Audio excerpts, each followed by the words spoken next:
I'm gonna tell you about the time that I found a skeleton in the woods. No, not really. Okay, skeleton in the woods. I think I was probably 12-ish, in the vicinity, preteen.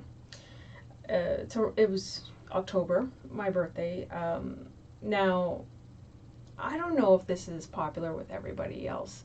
I grew up in an Italian Canadian household, so we would have a big birthday party for the family. Just like the family party, and then I would have parties for like just for me and my closest friends. So most of the time it would be a sleepover. So we had this herd of giddy, hyper, sugar fueled preteen girls. Up to no good, right? Right. No. Not normal stuff. No. No. We would break out like the Ouija board. Yeah. We would trek over to this, at the time, unused graveyard with an old church, um, and try to, like, I don't know what we were trying to do. I don't know. To this day, maybe we were trying to see ghosts. We were just kind of like visiting around. At one point, I think somebody did bring a Ouija board, but we are too chicken to use it. Like, let's face it, it's too spooky for us. Um, so the biggest memory I have for my birthday, and a lot of my friends who see this, they're gonna probably laugh because they were there too. So, got this gaggle, like I said, of preteen girls. And I remember my neighbor's brother telling me that there is a skeleton in this shack in the woods at the back of the property. A skeleton in the woods in an abandoned shack. Okay. Sounds legit. Yeah, sounds totally legit. There were a lot of shacks and lean-tos at the back of the property. When I say back of the property, I would say it was probably a good 20-minute walk from our house to the very back of the property border. Beyond that, there's a forest. Just had like typical deer and coyote, that kind of thing. Didn't want to go there after dark. It was creepy enough. But there was also like hunter blinds and whatnot around there. And there were some small ponds, and so the particular shack he was talking about was on the border of a small duck pond. Previous owners had put at the edge of the property line in his parents' house. So we were too scared to go there just because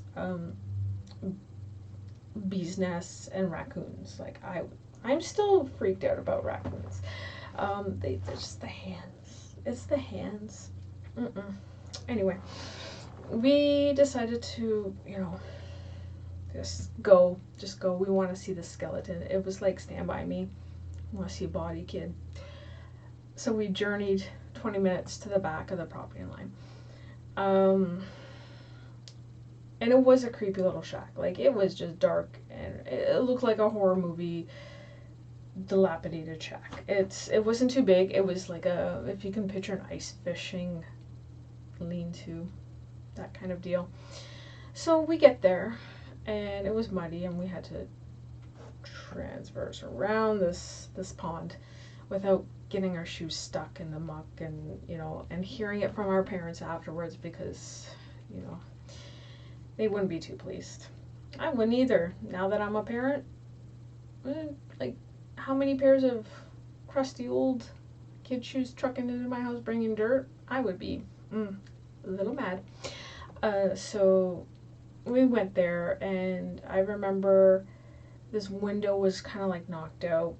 So we kind of peered into it. We were all just so scared. Like, nobody was making a sound. We were just like on edge because, those urban legends and myths, you're holding your breath. So I remember inside, there was a rusted old cot. There was a lot of raccoon poop. And then we saw it. there was a yellowed skull, but it was paper.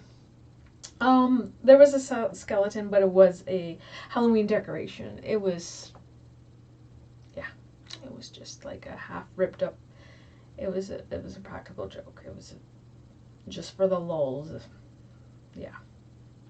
So, you know, that whole mythos, the whole urban legend, it made it out to be so much bigger than it was. Uh, but that always stuck with us, myself and my circle of friends. Remember the skeleton in the woods? We would often say to each other those kind of things. Hey, remember that shack with the skeleton? Hey, remember that? It was a running gag for years, but looking back, I think that's one of the most exhilarating and most like tense moments of my young life. I felt like I was actually in one of those movies, and I thought, this can't be real. Um, Now, knock on wood, I hope I never have the pleasure of actually running into a real skeleton in the woods, because that would be not fun. But it just goes to show, those urban legends and those myths and localized stories of creepiness. It's often larger than life and just kind of takes on this spirit of its own. But the truth is kind of just a little bit less. So, I don't know, it's just that whole romanticized story of it. I just want to share that little snippet of my, I guess, preteen years. So, I don't know, do any of you guys have those kind of situations growing up? Did you have like an urban legend, a local mythos, let me know in the comments. We can have a discussion about it. It'd be fun. I like to hear about, creepy and really neat urban legends from where you're from. I'd love to hear it. Okay, like I said, like, subscribe, and let me hear about it. Have a good one. See ya.